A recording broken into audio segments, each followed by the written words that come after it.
राजीनामा देऊन टाक. तुझा वक्र झाला हा धंदा. आता तू शेताकडे ये माझ्या. नांगरासकट तुझा कार्यक्रम करतो आणि माझ्या शेतकरी बापांचा आणि समाजातील या भागातील नायगाव मतदारसंघातील आमचा शेतकरी बांधव हा पूर्णपणे रस्त्यावर उतरलेला आहे. सरकारने याची दखल घेतली पाहिजे, अन्यथा परिणाम सरकारला बघावं लागेल. याच्यात काही शंका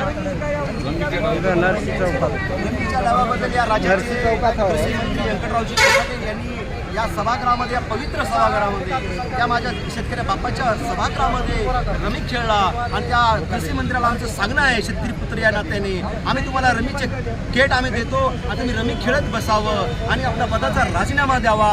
तुम्ही रमी जर खेळत नसाल तर आम्ही मग परत तुमचा आम्ही नांगरासकट कार्यक्रम केल्याशिवाय राहत नाही. यात मात्र काही शंका नाही. आपली यापुढील भूमिका काय राहणार? यानंतर भूमिका आमचे लोकनेते बच्चूभाऊ साहेबांच्या नेतृत्वामध्ये भाऊने जे आदेश देतील त्या आदेशाचं काटेकोरपणाने पालन करू. भाऊचा एकच आदेश आहे की आता मंत्रालयात घुसल्याशिवाय पर्याय नाही. या भागातील सर्व शेतकरी तरुण बांधव, 18-15 जातीच्या सर्व बांधव या पेटून उठलेला आहे आणि मंत्रालयामध्ये घुसायची आमची पूर्णपणे तयारी आहे. आम्ही जान देंगे और लेंगे ही मानसिकता जोपासत आम्ही आता बाहेर निघालेला आहे. याच्यात काही शंका नाही.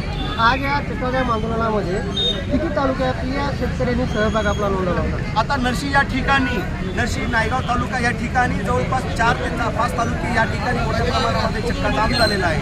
त्यामध्ये बिरोली असेल, मुख्य देगलूर आहे, त्यानंतर नायगाव आहे, मुखेडे असे प्रामुख्याने 4 तालुक्याच्या वतीने थोडा चक्काजाम या ठिकाणी झालेला आहे आणि पूर्णपणे शेतकरी बांधव रस्त्यावर उतरले.